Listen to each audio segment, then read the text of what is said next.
Sachiputam Atra Surupam Rupam Tasyagrajamuri Purim Maturim Goswami Radha Kundam Giribaram Ahoradika Marvasam Rapto Yasya Pratita Kripaya Sri Guru Tam Natosmi Gurave Gaura Chandraya Radhikaye Tarale Krishnaya Krishna Bhaktaya Tad Bhaktaya Namo Namah Anandalilambaya Vigrahaya Hema Bhadivyatschabi Sundaraya Tasmai Mahaprema Rasapradaya Chaitanya Chandraya Namo Namaste Chaitanya Chandraya Namo Namaste Chaitanya Chandraya Namo Namaste Bhaktya Bihaya Paradakshay Jitashta Kavariyarandamante Kripa Mahitam Sharanam Pravanam Vrinde Namaste Charanarvindam Vrinde Namaste Charanarvindam Govinda Damodara Madhaveti Govinda Damodara Madhaveti Govinda Damodara Madhaveti Govinda Damodara Madhaveti Hare Krishna Hare Radha Hare Radhe Govinda Damodara Madhaveti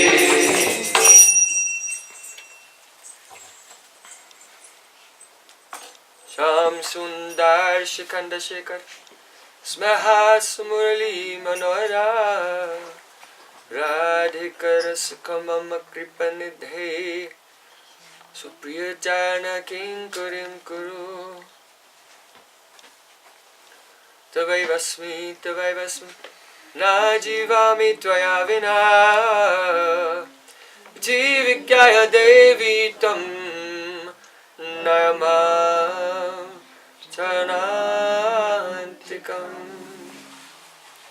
First of all, I offer my Sastang Dandavat Puspanjali, my heart like flowers thousands and thousands of times, at the lotus feet of my holy master, my supremely worshipable spiritual guru, Asmadeya Paramaradh Tamaguru Pada Padma, Nitya Leela Pravishta Om Vishnupad, Ashtotara Satasishimad Rupa Anugacharya Varya, Srila Bhaktivedanta Narayana Swami.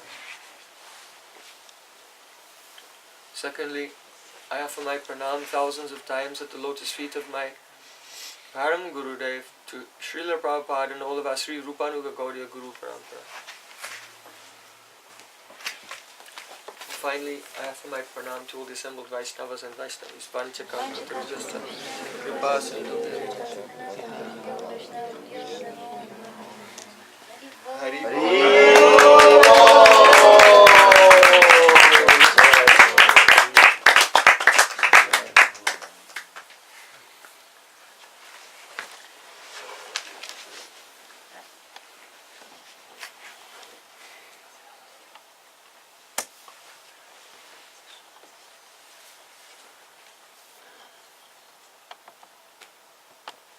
Srimad Bhagavatam, Canto 10, Chapter 71,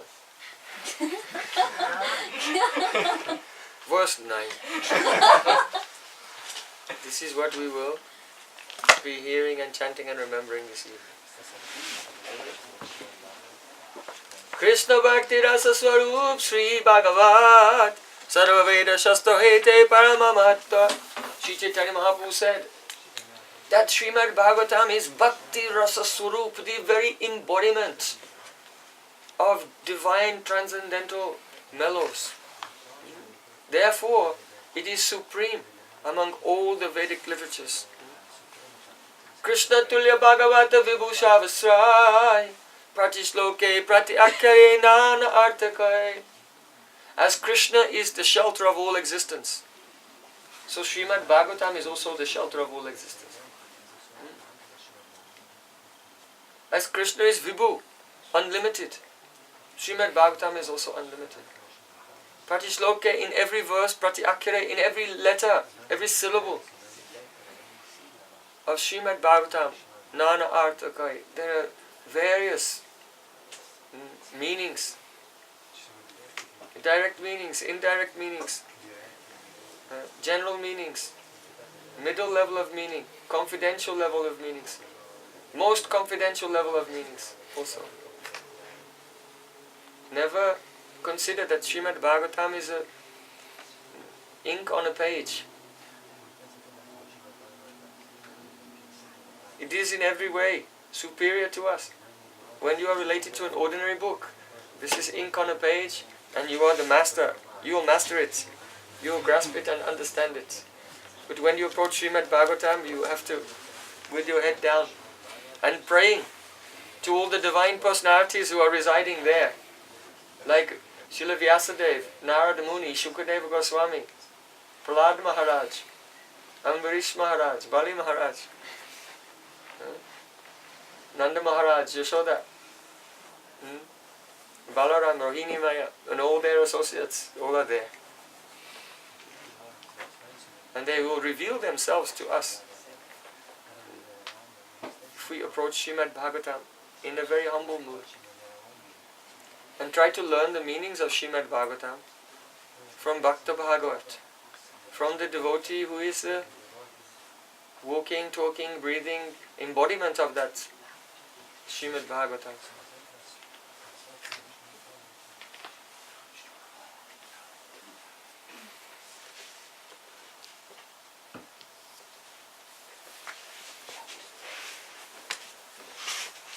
One who is deeply, deeply attached to Srimad Bhagavatam is called a Bhagavata. And one who will die without Srimad Bhagavatam is called a Mahabhagavata.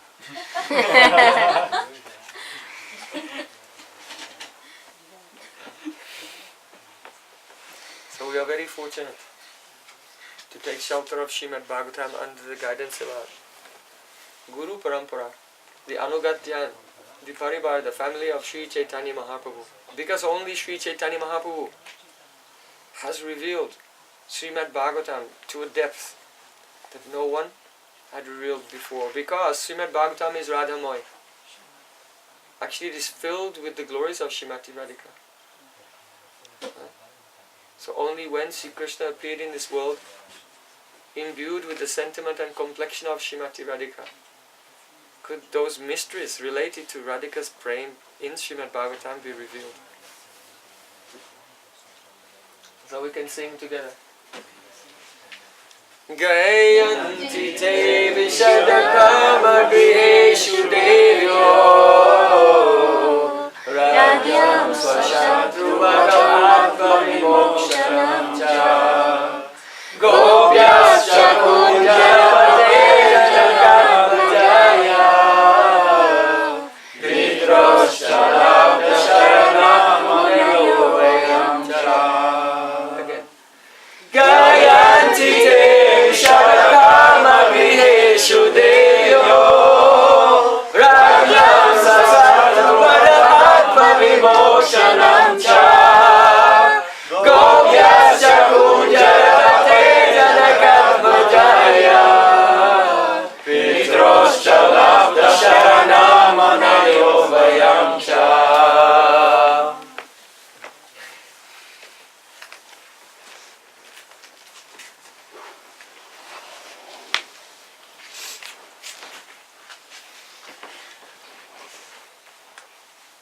Chapter 71. At this time, Sri Krishna is very much involved in his Dwaraka Leela. Brajendra Nandan, Shama Sundar. Unluckily, unfortunately, he had to leave Braja and protect Vasudeva and Devaki and the Yadu dynasty from the atrocities of Kamsa Maharaj. But after he killed Kamsa Maharaj, then all the allies of Kamsa Maharaj like Jarasanda, Kalayavan, Dantavakta, they wanted to take revenge on Krishna. So he came from being a boy living in a dairy farm, very much enjoying life with his family and friends, to now being in the center of one big geopolitical crisis. International war between various kings. Jarasanda came to invade Mathura. 17 times he came with millions of soldiers, but was defeated by Krishna. But the last time, then Sri Krishna, he, in the middle of the night, because the walls of the city of Mathura were being broken, it was very critical. So in the middle of the night, when everyone took rest, by Yogamaya he transferred everyone to a fortress within the ocean, the city of Dwarka. By Yogamaya it happened, miraculously. Yogamaya means agatan gatana patiyasi shakti, the power to make the impossible possible. My Gurudev used to say, just as Sri Krishna, unbeknownst to the residents of Dwarka, they were transferred. The residents of Mathura, they were transferred from Mathura to Dwarka by the power of Yogamaya. So similarly, just be engaged in devotional service. And by Yogamaya, the power to make the impossible possible, you will be transferred into Krishna's Leela.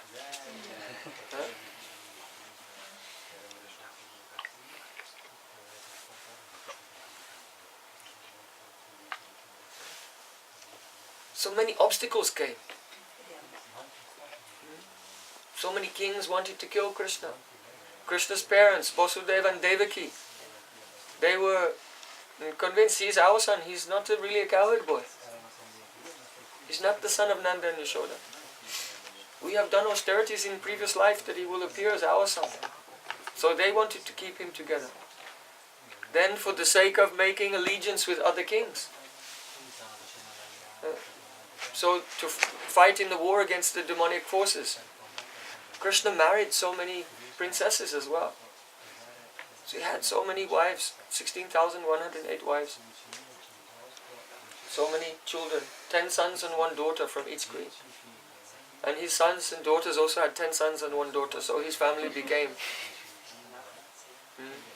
huge. In Dwarka, there were how many palaces in Dwarka? 16,108. 16,108 was only in the district where Krishna lived with his queens. There were 900,000 palaces in Dwarka. 9 lakhs. So now Krishna was living the high life.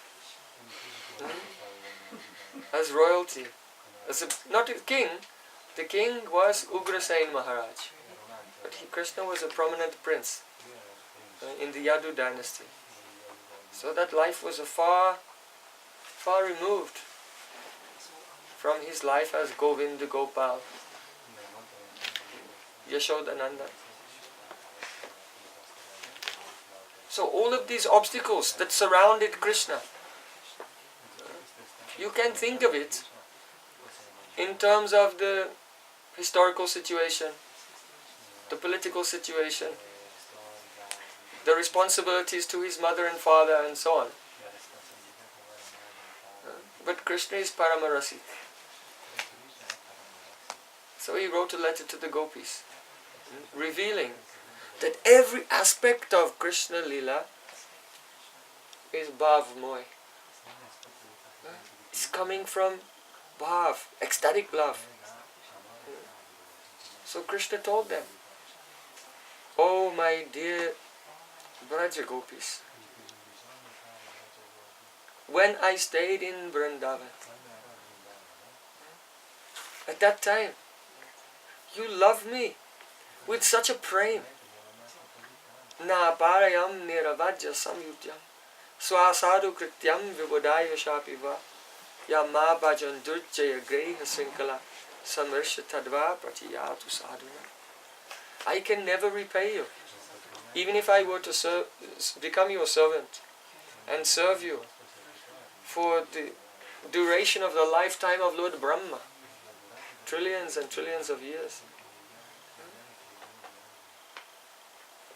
So being incapable of reciprocating with your love, having nothing to offer to you in return, I became embarrassed.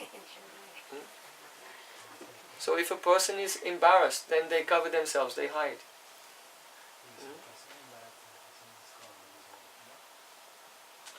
They cover their limbs. So Krishna said similarly,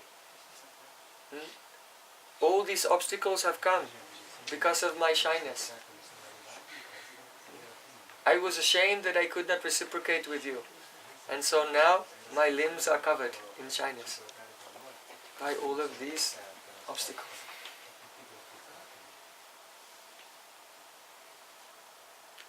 So Krishna Lila is like that. The driving force behind everything is the love of Radha and Krishna. And everything else is the various components of that ecstatic bhav. So, you know that one day Narada Muni came to Dwarka. He was not there at Krishna's wedding to the 16,000 princesses, but he heard about it and he wanted to see. He heard that Krishna in only one body simultaneously married them all in separate ceremonies, in separate palaces. So Narada was thinking, I want to see it. So then Narada Muni, he came to Dwarka. When he arrived there, he just walked into the first palace that he saw. There were so many, he just chose one randomly. The palaces were so beautiful. They're made of crystal and silver. And when he went inside, he saw all furniture and furnishings made of gold and decorated with all types of jewels. The huge pillars made of coral and roofs made of the Vaidurya, lapis lazuli. Even the floors were shining and effulgent. The towers were huge. And on the tops of the towers, so many birds were singing, peacocks were dancing and calling. Because the smoke of a guru incense was wafting out from the windows, and the peacocks thought it was rain clouds, and they began to dance and call. It had very huge, wide streets, boulevards and parks with lakes, gardens everywhere. Such a beautiful place. So Narada Muni came in. At that time, Krishna was sitting on one bed and one queen was fanning him. Even though she had thousands of maidservants who were equally qualified, but she was personally doing the service of fanning Krishna. But the moment that Krishna saw Narada Muni arrive, he immediately got up and he ran to Narada and he gave Dandavat Pranam and began to glorify him. He took Narada and sat him on his own bed, and then Krishna washed his feet, and then he sprinkled the water on his head and gave to his family members also. And Narada was thinking, oh, Supreme Lord is washing my feet and drinking the water. I would prefer he didn't do this. But anyway, I won't say anything. because I don't want to disturb his mood here. Now he's doing his lila as a Kshatriya. So Narad is a Brahmin. So the Brahmanas should be honored and worshipped by the Kshatriyas. So Krishna is doing his human-like pastime. And also, Namo Brahmanya Devaya Go Brahmanitaya Jagaditaya Krishnaya Govindaya Namo Namo. Brahmanas are always very dear to Krishna. So see, Krishna was honoring Narad.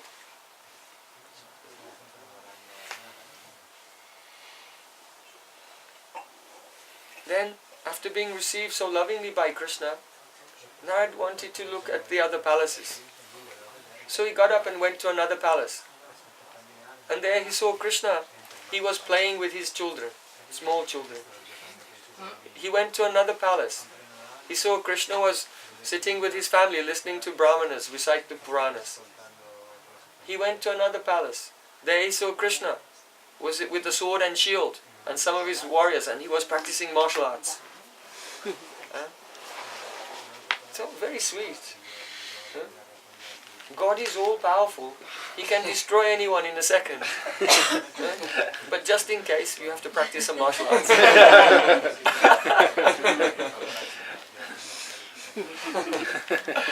Narad was charmed, looking how he's playing like a human being. In another palace, he woke up early in the morning and he was remembering Gayatri Mantra.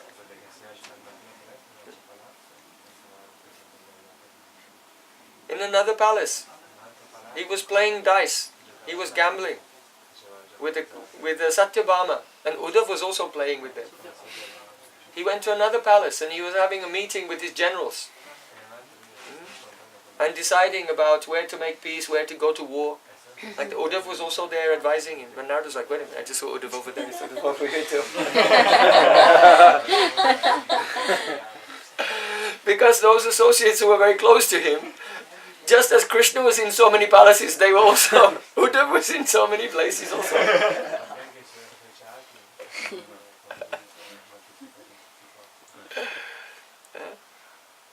Try to appreciate, who is this person, Krishna? In another palace, Krishna was honoring prasadam. In another palace, he was sitting with his wife and family, and the Brahmanas were doing a yagya.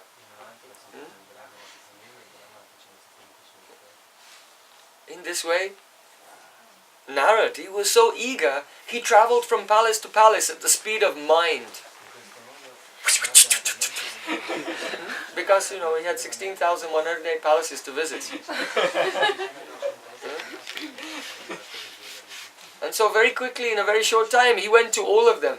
And in each one, Krishna and sometimes his associates were present in all of them.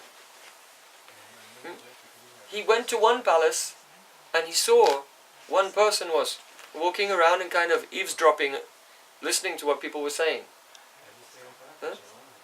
And then Narad looked at him and thought, Krishna, it's you. And Krishna, shh. Krishna had taken a disguise. And he was wandering around his kingdom and he was talking to people and overhearing conversations just to see what was the mood of his citizens and the mood of his ministers. In the old days, kings used to do that, put on a disguise and then move around like a commoner just to feel out what was the mood in their kingdom, and also to uncover any conspiracies or any plots. So when Narad recognized this was Krishna in a disguise, spying on his own citizens, Narad he was about to burst out laughing, but he held it.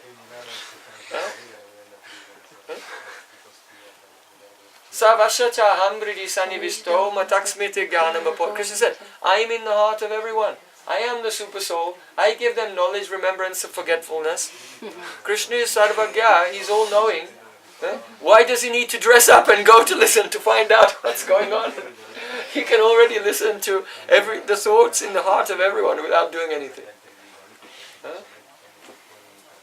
So what is he doing? This is Naravat, human-like pastime. Naravat Leela, human-like, means Madhurya, sweet. If the Dwarka Leela is so Madhurya, how Madhurya is Vrindavan Leela?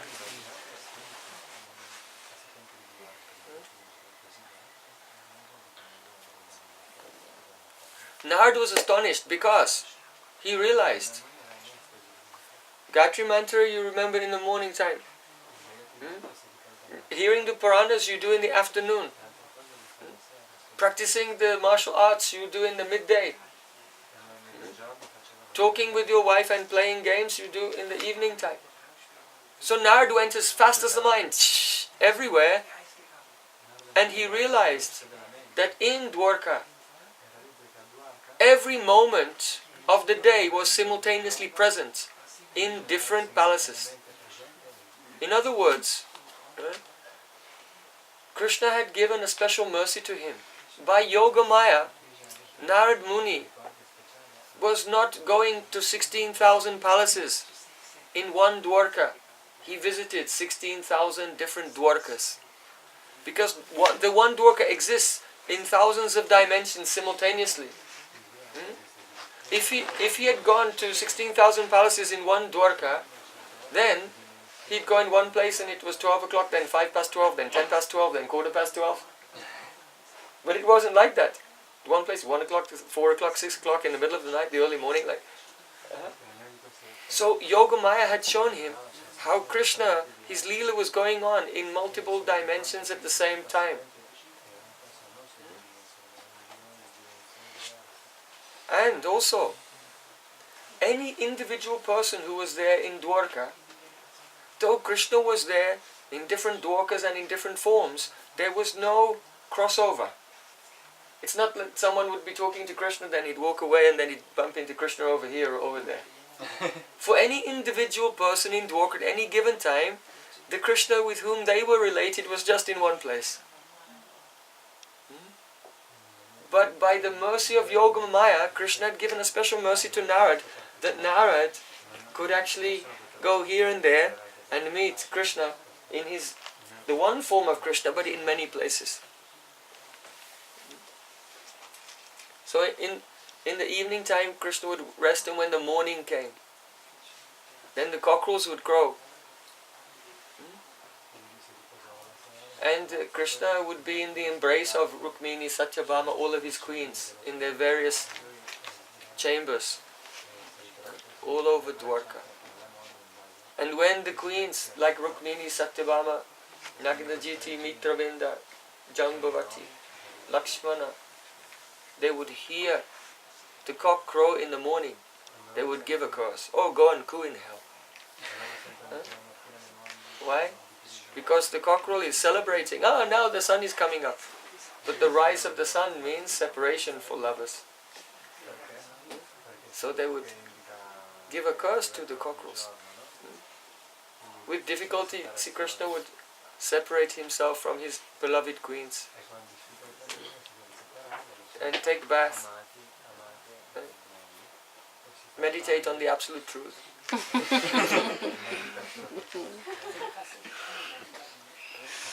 And then after doing his morning duties, off to work. That means he'd have to go to the Sudama assembly house, the parliament of the Yadu dynasty. So in Dwarka, there's only one Sudama assembly house. So 16,108 Krishnas would set off from their palaces. And they would walk from all directions up to the gate of the Sudama assembly house. And when they got to the gate, all the forms would merge into one. But any associate from any district, for example, all the associates of Rukmini from her district would only see Krishna coming from this way. All the associates of Satyabhama would only see Krishna coming from this way.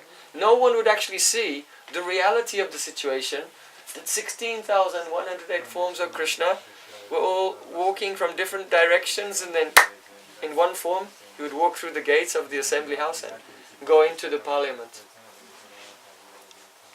So there in the parliament, all the young Yadu warriors, very macho, young heroes always ready to prove themselves, and the older and wise Yadavas also, like Ugrasen and Akrura and others were there. And also within the assembly house there are so many artists doing performances. magicians, singers, acrobats. There were brahmanas chanting Vedic mantras. So Krishna came, he sat in the assembly of the Yadus and the meeting was going on. While this meeting was going on, suddenly one messenger arrived and the security guards, they checked him, and when they saw that he was not a security hazard, then they allowed him to come in and deliver his message to the royal assembly of the Yadavas. So the messenger came in. He said, "Oh Sri Krishna, I have come to inform you that Jarasanda, even though he was defeated by you 17 times, but the 18th time he was thinking that he was victorious, and now he's become very puffed up. And he's terrorizing everyone. He's captured 20,000 kings from all over the world, and he's keeping them hostage. He's keeping them in a prison. Why? Because he wants to collect more. He made a vrat. He made a vow, a sankalpa. He thought, my Ishtadev is Mahadev, Mahabhairava, Lord Shiva. And I make a vow, I'll make a human sacrifice of 100,000 kings to Mahadev. So already he collected 20,000, so he was well on the way to completing his vrat. He wanted to do 1 lakh. So all the kings, they were being held captive. They were suffering so much, and they were just waiting for the day of their death. So this messenger had come from those kings. He said, Your Majesty, I have a message from the kings. Oh Krishna, 2 times they called out the name of Krishna in the message. You are the protector of the whole universe. So please save us from our suffering condition. Actually, we are very low and fallen. And this is why we're asking for you to come and save us. Because if we were actually devotees, we would just pray to you for pure bhakti. But we're not on that level. So we're asking you to save us from our suffering. Oh my Lord, foolish persons like us, they're engaged in their worldly activities, enjoying the position, thinking, I am a king. But their pride is cut, because they think they will live for a very long time. But you, Krishna, come in the form of time and cut them from all their activities in the form of death. So, we are fallen persons. We are not qualified to pray to you directly. So we give pranam to you in your form as Kal, time personified.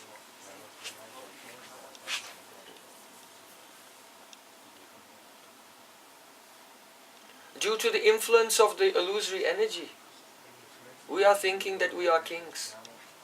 And we're engaged in so many political activities and trying to expand our influence. But now we are being captured by Jarasanda, and we are suffering. We have a pritag drisha, a sense of being separate from you. And this is why we simply ask you, please come and deliver us. So from the prayers of the kings, we can understand the difference between pure bhakti and the prayers of persons in illusion. Just then, when the messenger finished his prayer, Narada Muni again arrived in Dwarka. Sri Krishna said to him, he gave pranams and worshipped him, and said, Oh Narad, are the 3 worlds full of auspiciousness? I think they must be, because you are traveling everywhere and giving your darshan. Krishna could not say to Narada Muni, how are you? Because he's a Mahabhagavat. So how is a Mahabhagavat?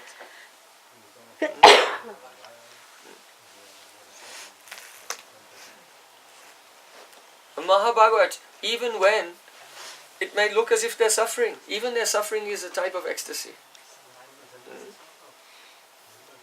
Janaya Nischaya Janaya say Parananda Sukh. Whenever you see a Vaishnava seems to be suffering in this world, but you should know for sure, it's one type of ecstasy. So Krishna cannot say, how are you? Say, oh, have the worlds attained auspiciousness? Because they have had your darshan. And Krishna respected Narad. Narad was in a very humble mood, and he allows Krishna to worship him. But he prefers that Krishna wouldn't do that. So Krishna said to Narad, actually, look, I am worshipping you and honoring you because I'm trying to set a good example to everyone. You know, in Bhagavad Gita, Krishna said, Yadyadara tichi sestas tatev ed evarojana sayat pramanam kuru tailokos tadonovartate. Whatever activity a great personality performs, the common men follow. And whatever standards he sets by exemplary acts, all the world pursues. If I were not to do my duty, then the world would be ruined. So it was that very Dwarkadish Krishna who has spoken these verses of Bhagavad Gita. So Krishna privately said to Narad, look, when you came to visit me in Vrindavan, after I killed Keshi demon, perhaps you know, after Krishna killed Keshi, then Narad came through the forest. And Narada Muni was offering prayers to Krishna and saying, you appear in this world to destroy the demons and protect the devotees. Narad was saying this to remind Krishna why he had come to this world. Because Krishna was having so much fun in Vrindavan, he'd totally forgotten why he came. So Narada came to remind him. That, by the way, I know you're having a lot of fun here in Vrindavan, but there are all these demons all over the world and you're supposed to get rid of them, apparently, according to chapter 4 of the Bhagavad Gita.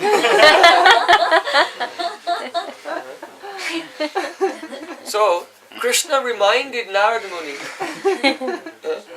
Narada Muni, when Narada Muni came to Vrindavan, Narada Muni reminded Krishna. But now in Dwarka, Krishna reminded Narad. He said, you remember that day after I killed Keshi, and you came to me in the forest, and you were praying to me. I didn't bow down to you then, I didn't wash your feet and drink the Charnamrita then, did I? Why not? Because Krishna in Vrindavan is not yad yad acharati shreshtas tadeva ete jarojana. Krishna is not actually trying to set a standard of behavior that everyone should follow. In Vrindavan, if everyone would follow what Krishna does in Vrindavan, then it would be Yata rudrabdijam visham naitat samacharat jatu manasapyanishvaraha vinasyat chatarad mogdad Yata rudrabdijam visham. Shukadev Goswami said at the end of Rasa Leela that a person who is not Ishvara, a powerful personality, a powerful controller, should not imitate the activities of those who are powerful, even in their mind. Because if they were to do that, they'll be destroyed. Just as if a person, seeing that Lord Shiva drank an ocean of poison, they think, oh, I also drink poison. So you cannot imitate the activities of great personalities. So when Krishna was in his Vrindavan Leela, it was not his focus there, setting an example for others. But now Krishna said, so you remember, Narad, I didn't bow down and wash your feet in Vrindavan. But now I'm in Dwarka. I'm trying to set a good example for everyone. So just let me worship you. So then Krishna said, Narad, what's the news of the Pandavas? Our friends and family, the Pandavas. How are they doing? Again, Krishna, though he is Sarvagya, all-knowing, due to the love of his devotees, he becomes covered by his own Leela Shakti and plays like a human being. Narada Muni said, yes, I have some important news from the Pandavas. In order to establish you as the supreme worshipful object for everyone in the world, Yudhishthira Maharaj wants to perform a Rajasuya sacrifice. At that Rajasuya sacrifice, all the kings of the world will be assembled. And before the yagya is done, first there will have to be puja to the most honorable person. And of course, Krishna will be selected. So the point of Yudhishthira Maharaj performing the Rajasuya yagya was not that he could be the emperor of the world. It was just an excuse. It was a pretext to get Krishna to come and he could have Krishna's darshan. And to establish that Krishna is Supreme Personality of Godhead and worshipable for everyone in the world. And also because it's very well known that Yasya aham anugrahami harishe taddanam shanai. Krishna said, when I give my mercy to someone, then I take away everything. So it's seen very often that the devotees of Krishna are like poor church mice.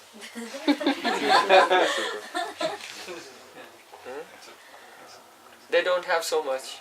Somehow that they survive from one day to the next. So then when people see this, they think, oh, I'm not going to worship that Krishna, look, all his devotees are beggars. But all these devotees of Durga and Ganesh, Kali and Shani Dev, they're all very successful businessmen.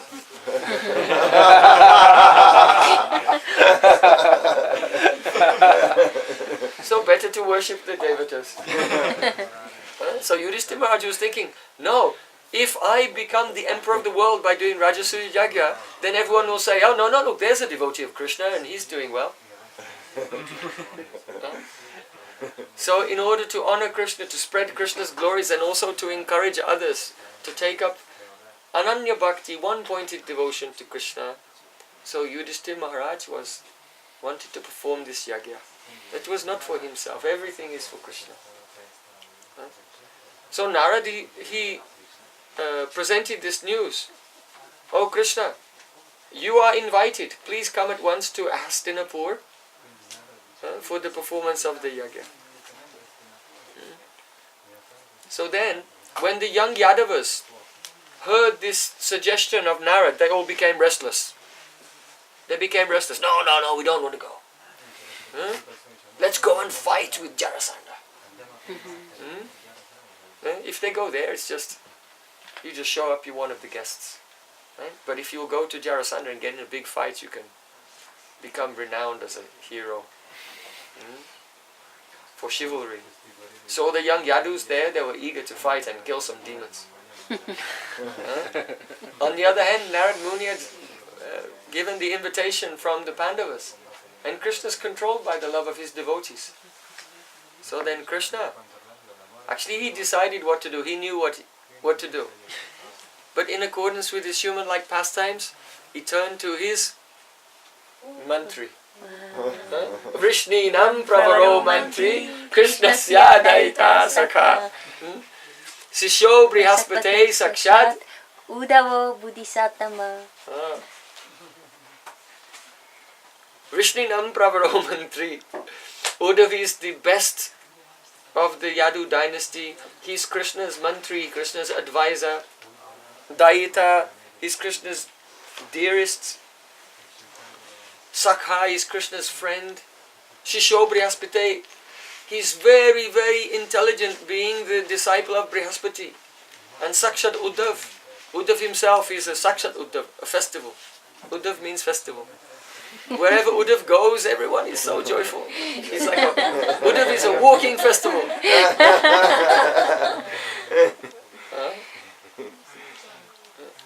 So, how great is Uddhav?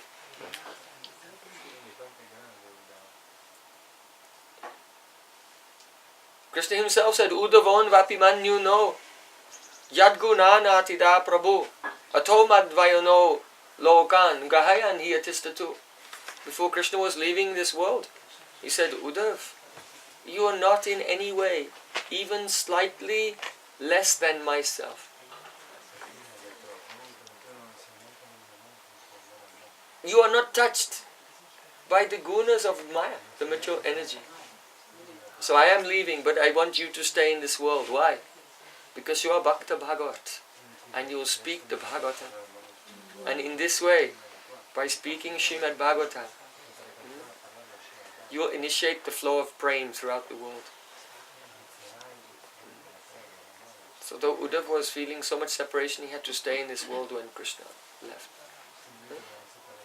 Uddhavan vapi manyuno, you are not in any way less than me. When Uddhava came to Vrindavan to deliver Krishna's message to the gopis, then what did the gopis experience? Hearing Harikatha from Uddhava. They experienced that Krishna was there. And that they had met with Krishna and they were pastimes with Krishna were going on. Through the medium of the Harikatha from the lips of Uddhava. So Uddhava is not in any way less than Krishna. Krishna said, Tamme Britya Suritsaka Uddhava, you are my servant, you are my well-wisher, you are my friend. Tam tu Bhagavate Swaham. When Krishna was describing his opulence, he said, among the mountains, immovable things, I am the Himalayas. Among the luminaries, I am the sun. Among the fish, I am the shark. Among the cheaters, I am gambling. Among logicians, I am Shukracharya. And among the Mahabhagavats, I am you. Tam tu Bhagavate Swaham. Among the Mahabhagavats, I am you, Uddhava. Uddhava is very qualified. So Krishna turned to Uddhava. What should we do? Uddhava said,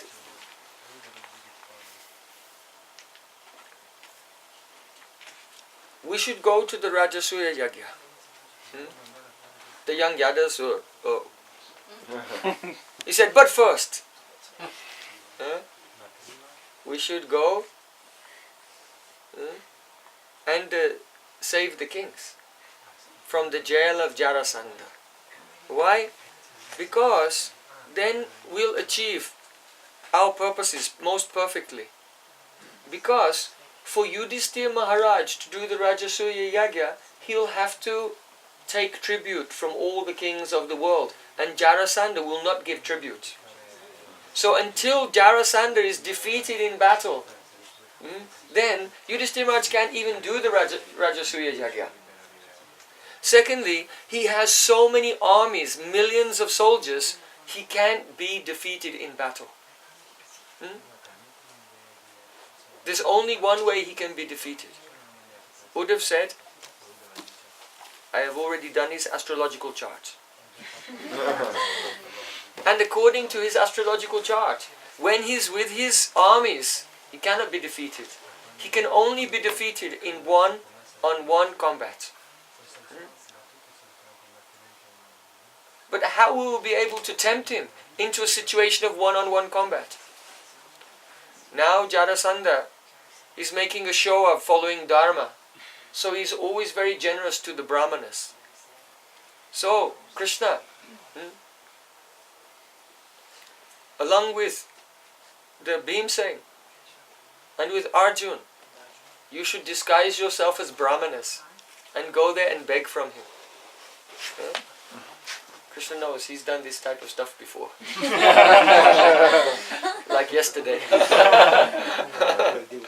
He said you should go as Brahmanas. And when Jarasanda said, I'll give you whatever you want, then you should say, I beg a duel, one-on-one combat. And then he'll agree.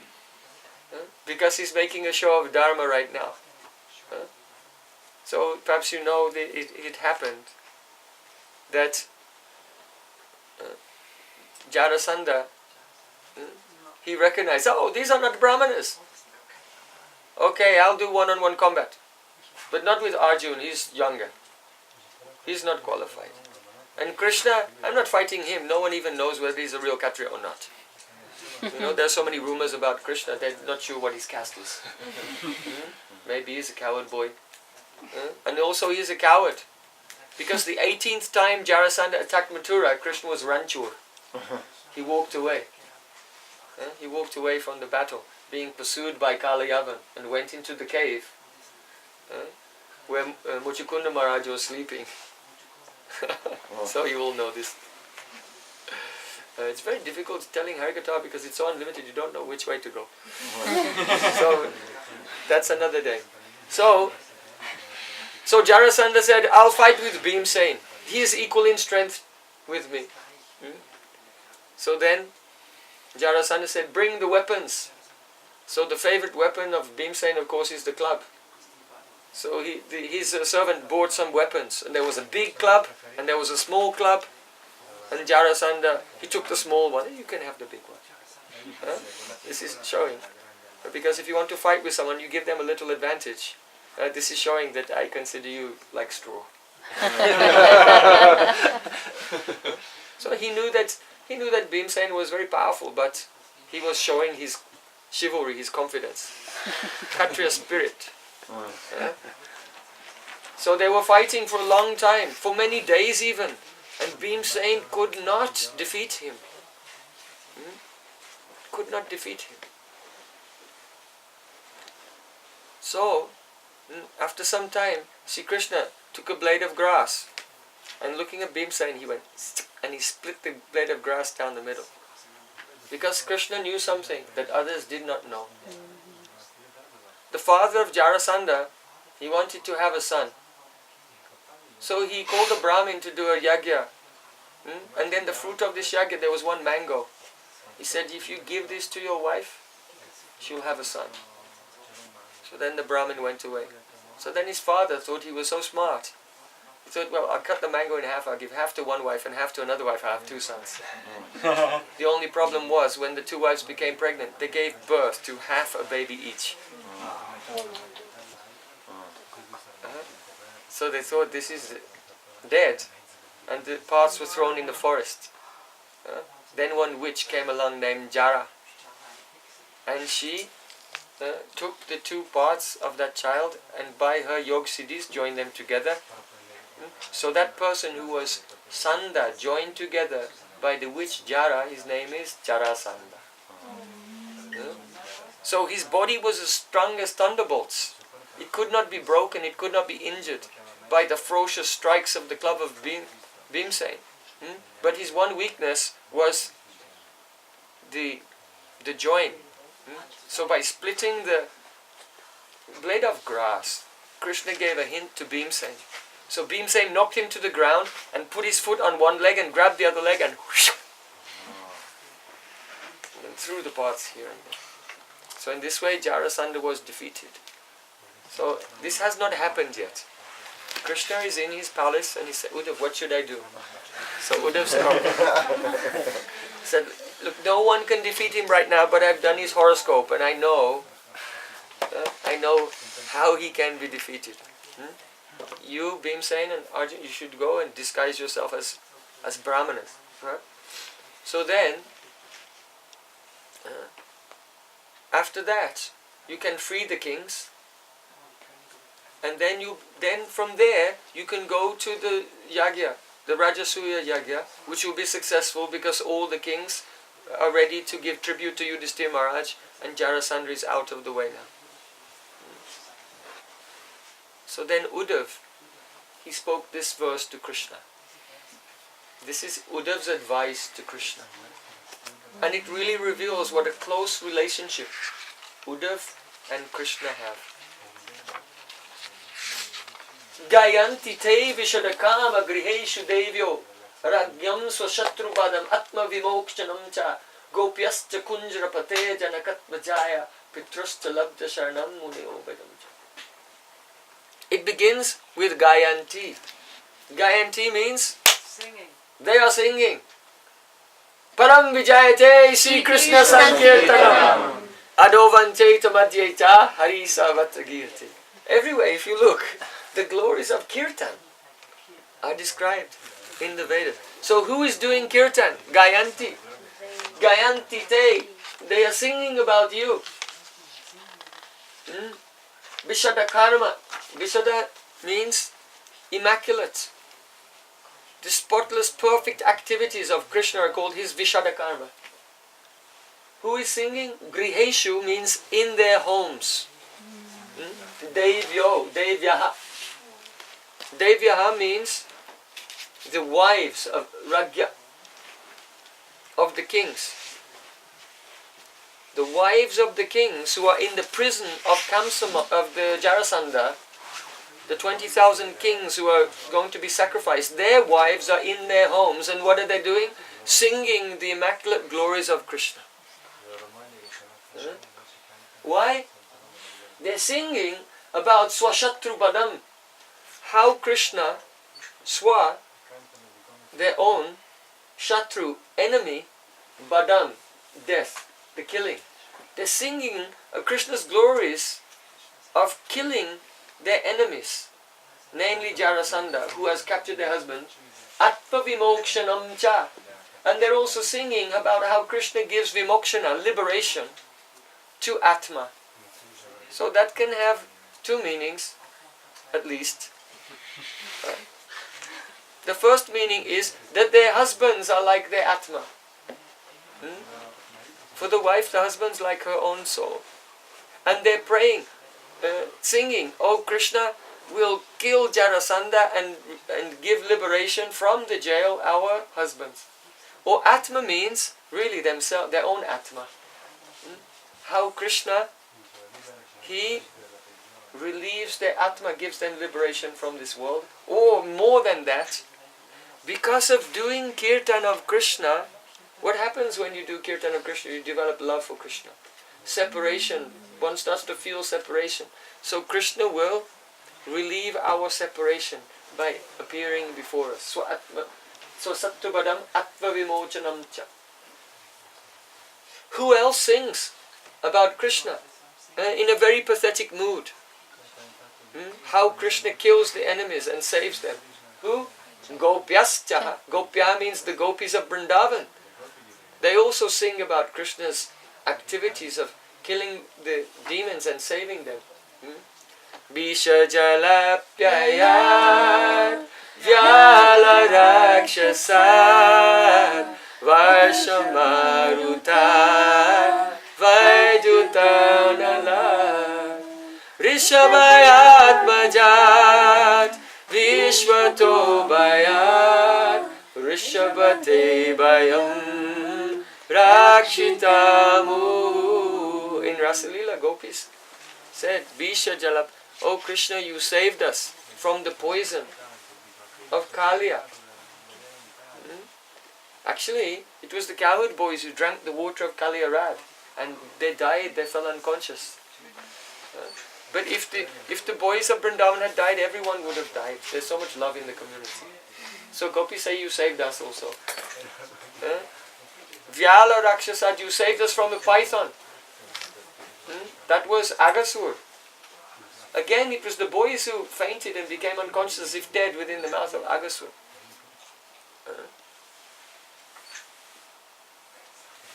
But it has a deeper meaning. Each time when the boys died, how did they come back to life? By Krishna's glance. Yes, by the nectar of Krishna's glance. Krishna just looked at him and nectar from his eyes touched them and they began. So by this indirectly, by Vyanjan Vritti, the gopis are saying, we are dying just now. But if you'll just come back and look at us, you're the nectar of your glance, you'll save our life.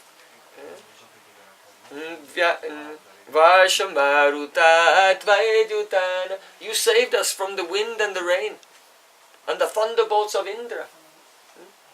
So by that the gopis are saying, and then when you look at us, you will save our life, but still will be in a critical condition. You have to apply a more powerful medicine.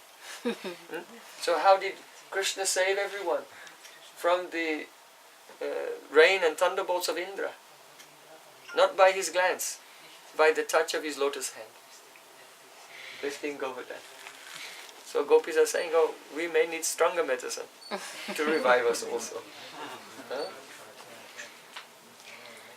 So Gopyasta Kunjarapate, also Kunjarapate Janakatmadaya Pitrasta Labdya Sharanam Muneo Vayamcha.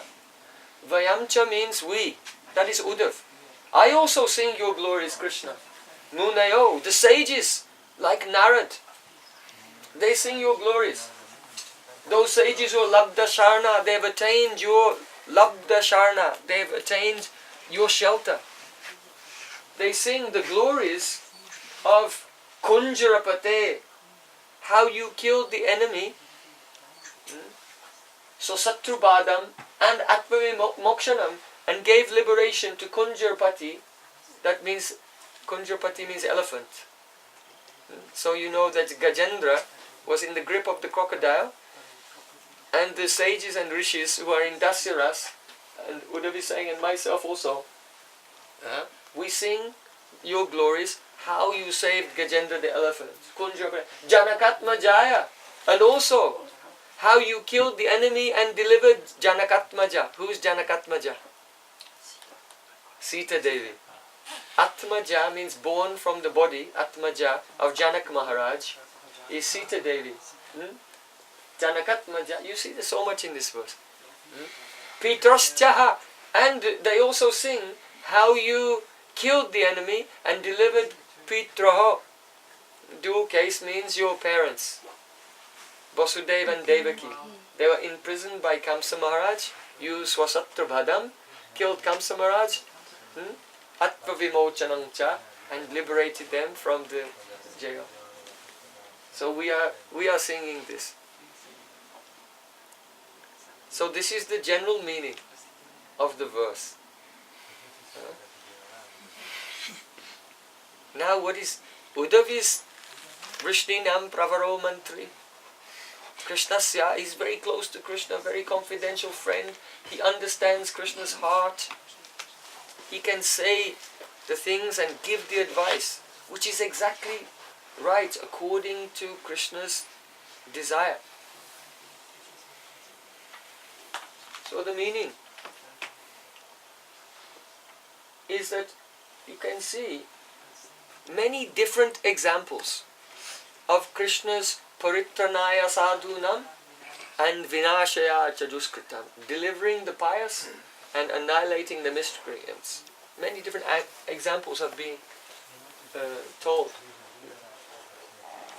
Vasudeva and Devaki, they were suffering so much in the jail. Each time Devaki gave birth, Kamsa Maharaj killed her newborn child in front of their eyes. How evil he was. But Krishna came and he killed Kamsa Maharaj and released Vasudeva and Devaki from the jail.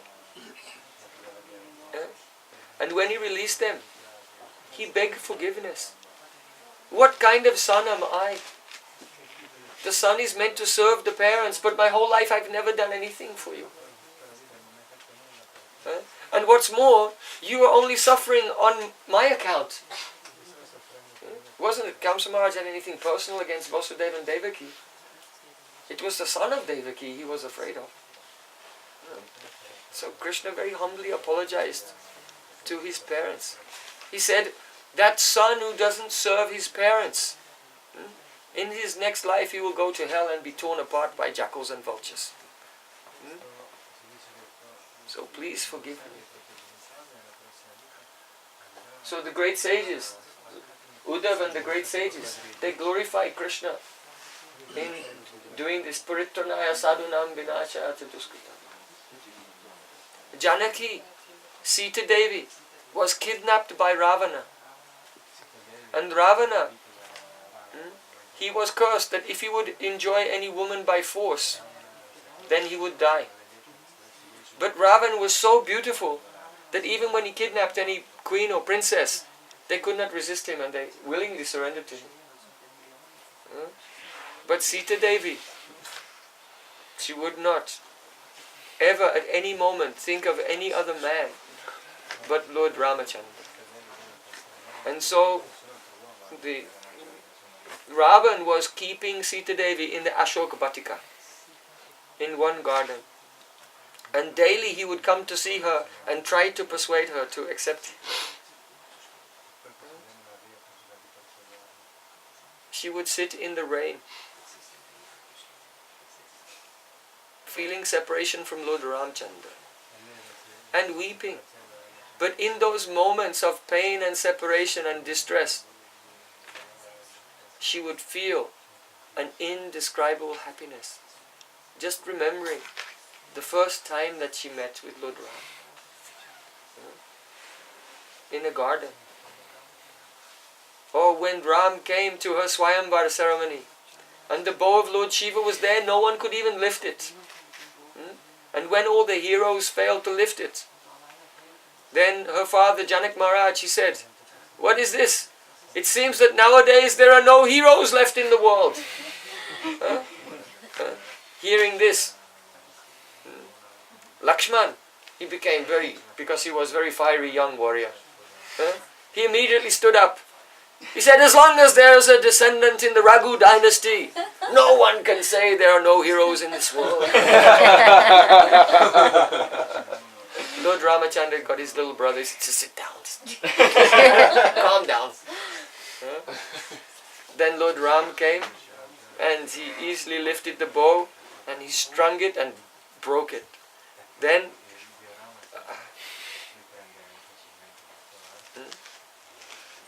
what does he mean that he broke the bow? At that moment when Lord Ram lifted the bow, everyone was looking, can he do it? Or not? All the doubts of all the people of the world took shelter of that bow. And then when he broke it, he broke all the doubts. There's no doubt. Because who can break the bow of Shiva? No one. Only the Supreme Personality of Godhead. So by breaking the bow, he broke all doubts of the people of the world. That the Supreme Lord is a very beautiful person, playing human-like pastimes. Then it was Swayamvar, so then Sita Devi, she was crying in joy. That young man I met in the garden, who immediately stole my heart, he showed up here at my Swayamvar ceremony. And now he's broken the bow, so he will be my husband. So the Sakis of Sita Devi, they called her. They said, now you have to give him a garland. Put the garland around his neck. So Sita Devi approached Lord Ram. And tears were flowing from her eyes, she could hardly see. And her hands were trembling, and they become so weak. This was Shitilya. When the heroine's body becomes weak due to attachment to the beloved, she couldn't even lift her arms. And so her Sakis were either side of her, they were laughing and joking with her. It was a very joyous occasion. The bridegroom selection ceremony. All the princes had failed, and Ram was standing there. Very tall with his crown. Also, Lakshman by his side. And Sita Devi came. And even her Sakis were holding her arms, but they couldn't reach over his crown. So the Saki said, bow down your head. so she can put the garland on. Lord Ram said, the descendants of the Raghu dynasty bow their head before no one.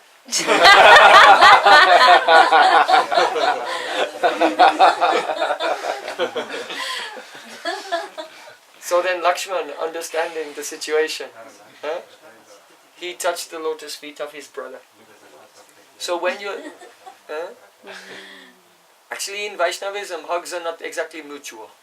You see, the junior devotee, he cannot go and initiate an embrace. He can give obeisances and touch the feet. Then, if there is affection overflowing in the senior, they may lift them up and embrace. This is Vedic etiquette. So when Lakshman touched his feet, then Lord Ram, out of affection for Lakshman, he leaned forward to lift his brother, and then the Sakis made Sita's arms put the garland around his neck.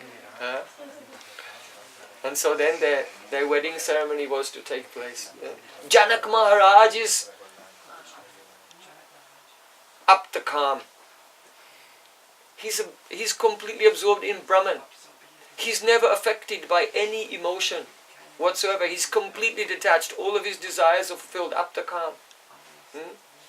But on the day when Sita got married, for the first time ever in his life, a tear came in the eye of Janak Maharaj. Atmaramas Chamunayo Nigranta. Even the liberated Atmaramas, they will weep tears of joy. When the origin of Bhakti Shakti, the goddess of fortune, Sita Devi herself, as a very sweet teenager, is married to a beloved Ram. So, Labda Sharanam Munayo Vayam Cha. Uddhava said, the great sages and myself also, we glorify you as Swasattu Badam Atma Vimokshanam Cha. How you killed Ravana and saved Sita. Where were we? You were all in the Swayamvara ceremony of Sita.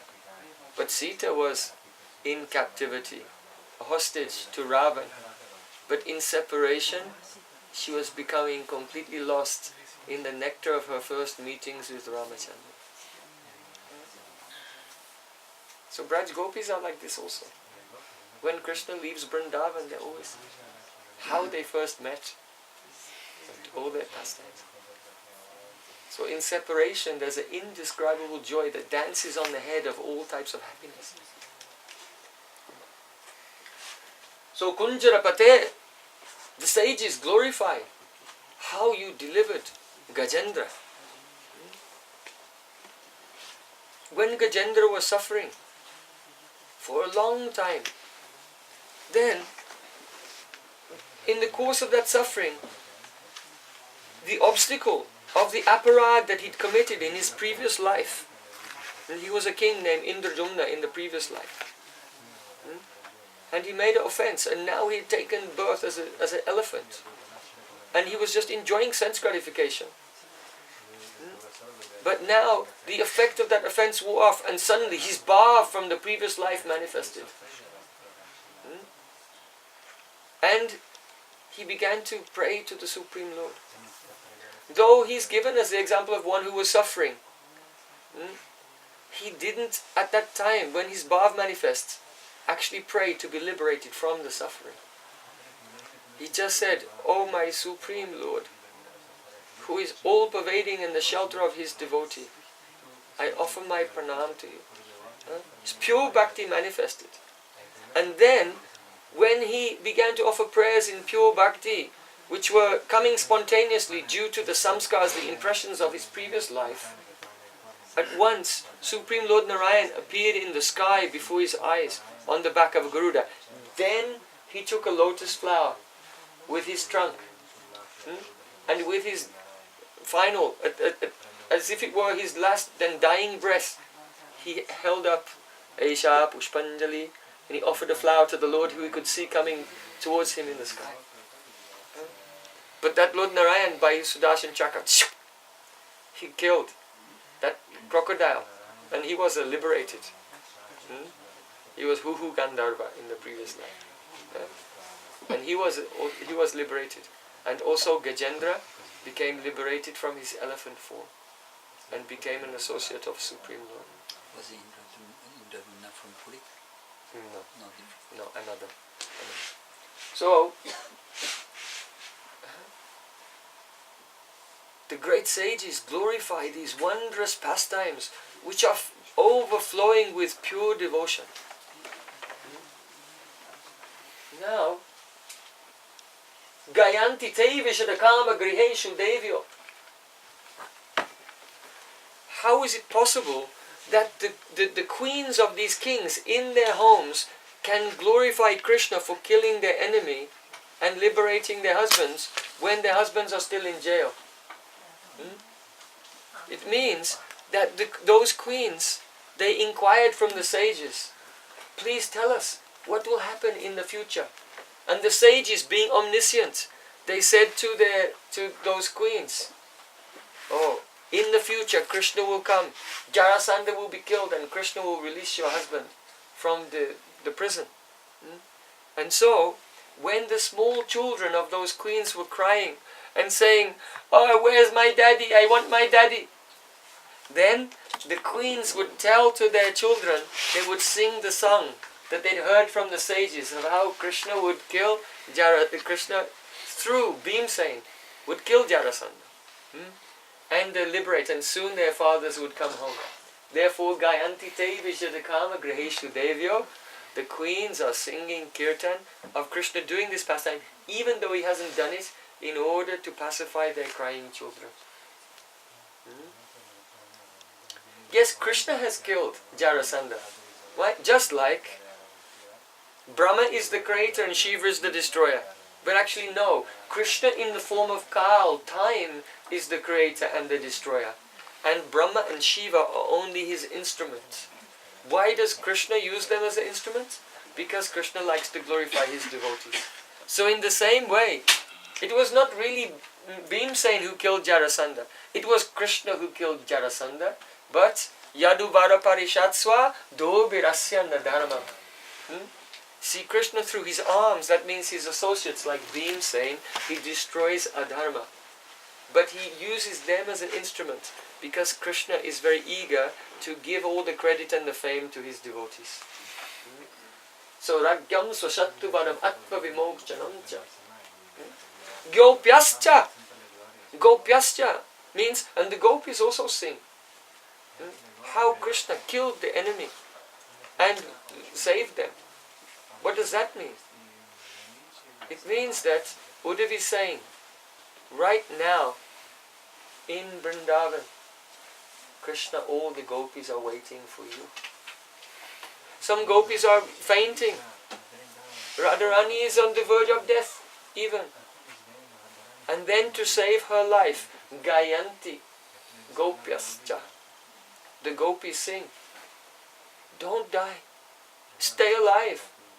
Because Krishna, he saved us so many times before. Do you remember that day when Radharani and her Sakhis, they were at Govardhan? And Sri Krishna came there. And Lalita Sakhi was saying, Radharani, be careful of this rogue. Avoid him very carefully. And then Sri Krishna came close to Radharani. Oh, I think that the moon has performed austerities, being ashamed seeing the effulgence of your face. Why? Because the moon, if you do austerities, you become very thin. So the moon becomes very thin, that is the new moon. And if you want to do austerities, you have to go to the forest and bathe in a sacred river. So the new moon has gone to the forest of Lord Shiva's dreadlocks, Jata, where the Ganges is flowing. And he's doing austerities there because he's ashamed seeing the effulgence of your face.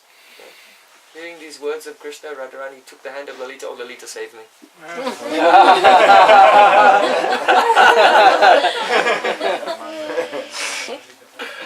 How Krishna is so charming. Sri Krishna sat down on the Ratna Singhasan, you know, Ratna Vedi in Govardhan. Yeah.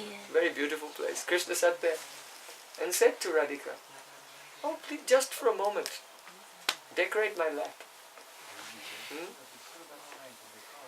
So Radhika, very shyly, she came, and she was coming close to Krishna. And she sat down on the Ratna Vedi with Krishna. But at that time, Kamsa Maharaj, he had told Shankachuda, we have to kill Krishna. But I have heard that in Braj there's a very, very beautiful young maiden. So I want you to go and kidnap her. And she will be my wife. So Shankachuda, he set off for Braj. And he was wandering around Govardhan. And he was looking for an opportunity to kidnap Radharani. So he was hiding in the Kunjas. At the same time, near Govardhan, near there is the village of Mukaraigaon, where Radharani's maternal mother-in-law lives. So she's old and she doesn't have very good eyesight. And she was going by and she looked and she saw, what is that? My granddaughter is there acting in an inappropriate way, though she's married with a young boy, Krishna. And then Mukara suddenly appeared, hey! What are you doing? At once Radharani jumped up. All the Sakhis jumped to Radharani's defense and said, oh, that boy, he was tricking us. He tricked us into this. And Krishna thought, oh no, I'm going to get caught. And he ran. And he also ran and hid in the bushes. So then Mukra was saying, catch him, catch him. Catch that notorious person. This is a scandal. So of course the Sakis wouldn't help Mukra try to find Krishna. So the old lady Mukra was going, I'll find him. Where is that rogue? And she was going, and she came to the bushes where Krishna was hiding. Because, oh no, I'm going to get caught now by Radharani's grandmother. But because her eyesight wasn't very, very good, she just went past that place. Krishna. But then she came to the bush where Shankachuda was hiding, trying to kidnap Radharani. So then Mukra said, aha, I found him! And she grabbed Shankachuda and pulled him out from the bushes. And he had a very big, ferocious form. She said, you see, we heard from Purnamasi he can assume so many ferocious forms. Like the Shingadev. All the Sakis would, oh please, Mukra. That's not Krishna. Then Sankachud became ferocious and he roared and he ran to the Ratnavedi and he picked up the throne with Radharani on the throne and he ran away. He kidnapped Radharani. Then Mukra, she was saying, Krishna, Krishna, where are you? Come at once. All of a sudden he went from being a rogue to being quite popular. Krishna came out from the bushes. He says, yes, oh my most respectable senior. Help Radharani at once. Yes, of course. Taking permission from her, Krishna ran after Sankachyuda. And he ran, and Sankachyuda, he couldn't run so fast carrying the throne with Radharani, so he put it down. And then he continued to run, and Krishna ran and caught him and grabbed him. And he told Sankachyuda that, oh, today I am feeling very sad because you have touched my Radharani's hair, and therefore I have this desire to torture you forever. But I'm going to be deprived of this happiness by killing you right now. And he killed Sankachyuda. And then he took the jewel from his hair, the Shamantakamani. And then he came back. Radharani was trembling. Radharani was trembling in fear from the experience. Like a leaf blowing in the wind in the autumn season. And she came in the arms of Krishna. Oh, my hero. And Krishna embraced Radharani. And Krishna thought, Shankachyuda, you are so kind to me. Even Mukra didn't complain. Even in your death you did me so many favors. So here Uddhava is saying that right now in Vrindavan, all the Braj Gopis are weeping in separation from you, fainting. Radharani is dying. And just to keep Radharani alive, Gayanti te Vishadakama, Gopyascha. The Gopis are singing, oh Radhika, don't die. Remember, when Shankachyuda came, but Krishna came and killed him and he saved us. So for sure, Krishna will come back and he will save us all. After he's killed so many demons, Krishna promised that he would return. So in this way, they try to keep Radharani alive. But there's a deeper meaning here also. The deep meaning is this. Uddhava is in the royal court of the Yadavas. But he himself has already been to Vrindavan. He's seen the love of the Brijbasis. He knows that it's incomparable. And he knows the heart of Krishna, that he wants to go back and relieve their pain of separation. But how can Uddhava speak about this in a public place? Where many members of the Yadu dynasty, they don't want Krishna to go. They think if he goes there, we'll lose him forever. So Uddhava has to be very tactful. And therefore, he gave a long list of all these different instances wherein Krishna or his various incarnations, in a general way, have killed demons and saved people. Because if you want to give a suggestion to someone you're very close to, but you don't want the other people around to understand what you're saying, then you'll talk about other things, and then you'll just slip in the one that you want to say in the general list. You understand? Oh, you have to go shopping, and you have to buy this, and you have to buy this, and you have to buy this. Oh, and in that town that person lives, and you have to do this. Really, you're giving the hint that you can go and meet with that person, but on the pretext of other things. So Uddhava, Vrishninam Pravaro Mantri, being Krishna's very dearest and expert advisor, in front of everyone, he was telling Krishna, oh, all are singing your glories. You have saved this one, you have saved this one, you have saved this one. And he dropped the name of the gopis there. And by that, he indicated to Krishna that if you save these kings, then you can go to the Rajasuya Yagya. And on the way back from the Rajasuya Yagya, guess what? There's a place not too far away from Hastinapur, means Delhi. Right? So do you know a place that's only a few hours away from Delhi?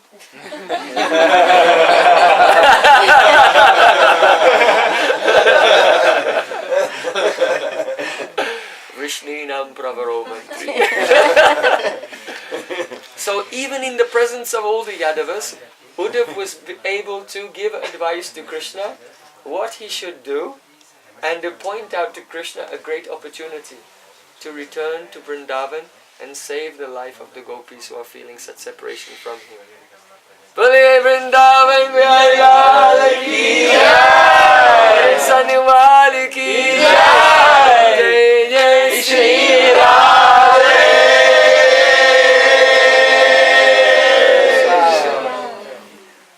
Grantaraj Srimad Bhagavatam ki jai.